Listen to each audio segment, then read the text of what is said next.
भारत के पीठासीन अधिकारियों का सम्मेलन गुजरात में संपन्न हो चुका है। हरियाणा विधानसभा के अध्यक्ष ज्ञानचंद गुप्ता जी ने भी इसमें शिरकत की है। हरियाणा की तरफ से बातचीत करेंगे ज्ञानचंद गुप्ता जी से।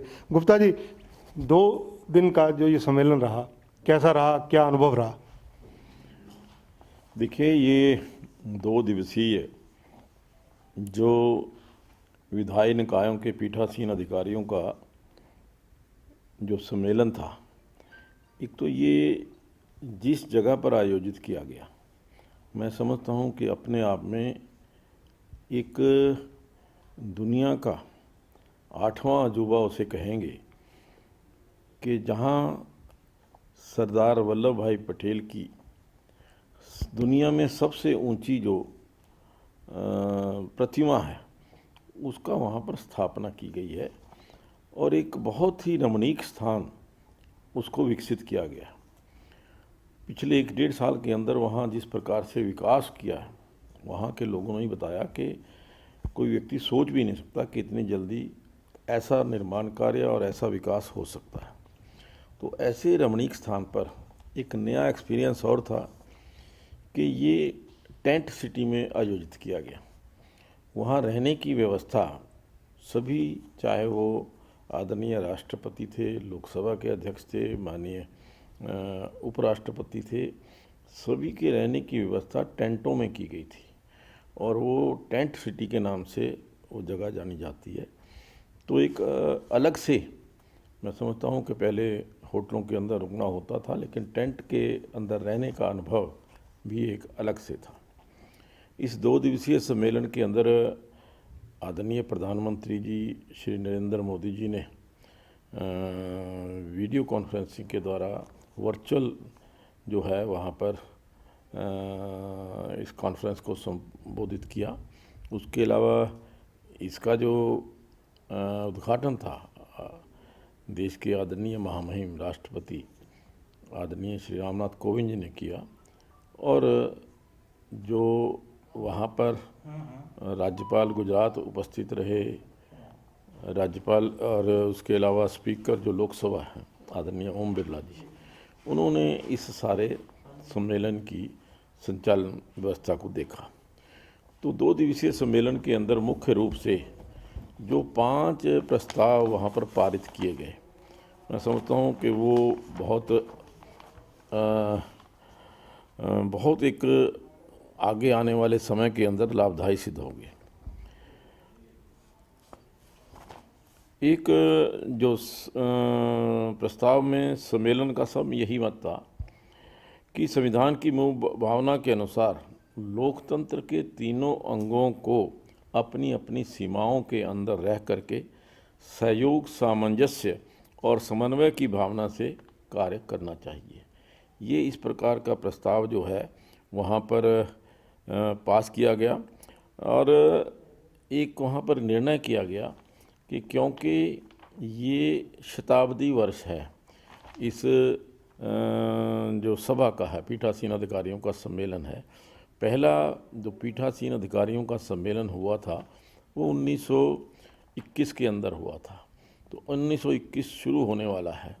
तो इस वर्ष के अंदर इसी प्रकार के लोकतंत्र के उत्सव जो हैं वो पूरे देश के अंदर 4 जोन बना करके उनके अंदर आयोजित किए जाएंगे और इसके साथ साथ राष्ट्रीय सर्वश्रेष्ठ विधायक का पुरस्कार, जो मैं समझता हूँ कि जो भी अपने विधायक जो अपने पूरे देश के अंदर स्पीकर्स हैं, एक बेस्ट स्पीकर्स का अवार्ड भी जो है पूरे देश के अंदर वो भी एक नया शुरू करने का वहाँ पर निर्णय किया गया।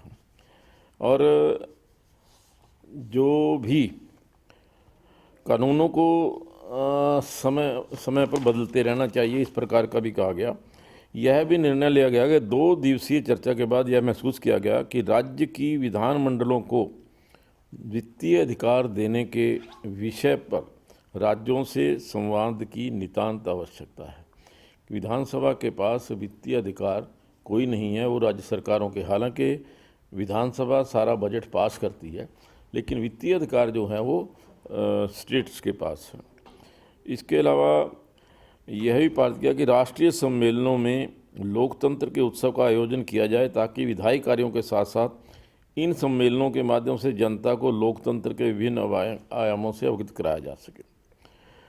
इसके अतिरिक्त संविधान और मौलिक कर्तव्यों के विषय पर एक संकल्प पारित किया गया कि हम लोगों को संविधान के प्रति उनके कर्तव्य क्या हैं उनके बारे में भी हम सब जागरूक करें। लोगों को जागरूक करने की जिम्मेवारी वो भी विधायिका की है। हम सब इस प्रकार के सम्मेलन करके उनको इस प्रकार की जानकारी दें। और इसके अलावा संविधान के सम्मेलन के बाद संकल्प पारित किया गया कि संविधान ने सदैव जनता को केंद्र में रखा है। राज्य का प्रत्येक अंग किसी न किसी रूप से लोगों के प्रति जवाबदेह है। तो उस दृष्टि से जो तीनों अंगों को अपनी अपनी सीमाओं के अंदर रह करके अपने अपने कर्तव्यों का पालन करना चाहिए। गुप्ता जी, विधायिका, कार्यपालिका और न्यायपालिका तीनों के सम्मिश्रण, सहयोग और सकारात्मक एक योगदान की बातें भी हुई। इनका नक्शल आपके हिसाब से क्या है? नहीं, देखिए, मैं समझता हूँ कि इस प्रकार के सम्मेलन करने से, अपनी आपसी चर्चा करने से इस प्रकार का एक मैसेज जाता है कि कहीं ना कहीं जो कभी किसी भी प्रकार से आपसी टकराव पैदा होता है वो टकराव की स्थिति नहीं आनी चाहिए। और उसको अवॉइड करने के लिए हमें सबको, तीनों अंगों को अपनी अपनी सीमाओं के अंदर रहकर ही कार्य करना चाहिए। जो 4 जोन बनाकर 2021 में अलग अलग जोन्स में कार्यक्रम की रूपरेखा तैयार की जा रही है, उन 4 जोन्स का वर्गीकरण क्या है? नहीं, देखिए, चारों का, एक साउथ के अंदर, एक ईस्ट के अंदर, एक वेस्ट के अंदर, एक नॉर्थ के अंदर, ये 4 जो वर्गीकरण करके 4 जोन्स के अंदर बांट करके वहाँ इस प्रकार के लोकतंत्र के उत्सव जो हैं जहाँ पर आयोजित किए जाएंगे। इसमें एक बहुत अहम इशू उठा जिसका जिक्र आपने किया कि विधानसभा भले ही सरकार चलाने के लिए सरकार का बजट पास करती हो, वहीं पेश होता है, लेकिन अपने पास कुछ नहीं, उनकी अपनी जेब खाली रहती है। ये बात कई जो हमारे विधानसभा के अध्यक्ष थे उन्होंने ये बात कही कि हमें, हालांकि विधानसभा जो बजट पारित करती है, लेकिन हमें अगर 2 लाख रुपए या 5 लाख रुपए की आवश्यकता होती है वो भी हमें सरकार से मांगने पड़ते हैं। इस प्रकार की वहाँ पर एक जो वहाँ पर जानकारी जो मिली कि जो बजट विधानसभा के हिस्से दिया जाता है, विधानसभा का बजट, वो विधानसभा के पास रहना चाहिए और जो वो समय अनुसार वो उसको अपने जहाँ जहाँ पर भी आवश्यकता हो उसका वो उपयोग कर सके। सरदार पटेल की प्रतिमा भी वहीं स्थापित है, आपने अभी उसका वर्णन भी किया। वहाँ हरियाणा के द्वारा भी एक रेस्ट हाउस बनाए जाने का प्रावधान रखा गया था, उसकी स्थिति क्या है? नहीं, देखिए, अभी उसके ऊपर कार्य शुरू होना बाकी है। ज़मीन वगैरह वहाँ मिल गई है और वहाँ जिस प्रकार से मैं समझता हूँ कि विकास हो रहा है, वहाँ पर मैंने जो वहाँ देखा कि एक जो आयुष की दृष्टि से, जैसे अपना पूरा शरीर है, उसका पूरे शरीर के हिसाब से वहाँ पर एक पार्क डेवलप किया गया है।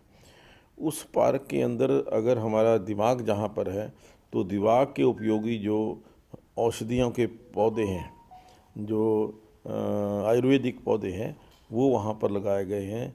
जहाँ पेट है वहाँ पर पेट के अनुसार से इस प्रकार से उसका विकसित किया गया है कि जो जैसे हमारा योगा है, योगा के लिए भी वहाँ पर एक अन्य स्थान जो है उसको विकसित किया गया है। इस प्रकार से वहाँ जो अलग अलग औषधियाँ हैं हमारे दैनिक जीवन के अंदर जिनका उपयोग है, चाहे वो हमारे स्वास्थ्य की दृष्टि से मस्तिष्क के लिए हैं, मुंह के स्वाद के लिए हैं, नाक के लिए हैं या पेट के लिए हैं, उस प्रकार से जो जहाँ जहाँ भी जिन औषधियों का उपयोग है, इस प्रकार का वहाँ पर एक सुंदर जो वन कहूँगा वो जो है आरोग्य वन, उसका वहाँ पर विकास किया गया है। गुप्ता जी, डायरेक्टली भले ही इससे आपका कोई संबंध ना हो, लेकिन इस वक्त किसान सड़कों पर हैं, दिल्ली को चारों तरफ से घेरा हुआ है। इन सारे हालात और परिस्थितियों पर आपकी क्या राय है? देखिए, मैं समझता हूँ कि जो एजिटेशन है या आंदोलन जो है वो किसी समस्या का समाधान नहीं है। समाधान तो टेबल पर बैठ कर के ही निकलेगा और वार्ता जो है वो जारी रहनी चाहिए। और उसके ऊपर जो देश के हमारे गृह मंत्री हैं या कृषि मंत्री हैं, उन्होंने किसानों से आह्वान किया है, उनको आग्रह भी किया है कि टेबल पर बैठ कर के इन जो हमारी मुद्दे हैं इनके ऊपर चर्चा करें। हरियाणा और पंजाब के चीफ मिनिस्टर वाक युद्ध में आमने सामने हैं किसानों के आंदोलन को लेकर। ये मैं समझता हूँ कि अच्छी स्थिति नहीं है। लोकतंत्र के अंदर हर व्यक्ति को अपने अपने सीमा के अंदर रह कर के ही कार्य करना चाहिए और एक दूसरे के प्रति जो है वो शब्द इस्तेमाल करते हुए, शब्दों का चयन करते हुए ध्यान रखने की आवश्यकता है। ऐसी परिस्थितियों में गुप्ता जी, जब ये वाकयुद्ध चरम सीमा पर है हरियाणा और पंजाब के मुख्यमंत्रियों का, SYL को लेकर सुप्रीम कोर्ट का कहना है कि दोनों मुख्यमंत्री बैठकर बात करें, तो कैसे माहौल तैयार होगा? नहीं, मुझे लगता है कि जिस प्रकार की परिस्थितियां पैदा हो रही हैं, इन परिस्थितियों के अंदर SYL के मुद्दे पर चर्चा फिलहाल तो शायद संभव ना हो, लेकिन आखिरकार SYL का भी समस्या का समाधान बैठकर चर्चा के बाद ही संभव होगा। तो ये हैं ज्ञानचंद गुप्ता, स्पीकर हैं हरियाणा विधानसभा के, अपने अनुभव बता रहे हैं गुजरात में 80वें पीठासीन अधिकारियों के सम्मेलन के बारे में। और इनका कहना है कि किसानों को भी बैठकर बातचीत करनी चाहिए। जब गृह मंत्री अमित शाह अपील कर रहे हैं तो टेबल पर ही बैठकर सब समस्याओं का समाधान निकलता है। कैमरामैन जितेंद्र के साथ चंद्रशेखर धरनी, पंजाब केसरी टीवी, चंद्र।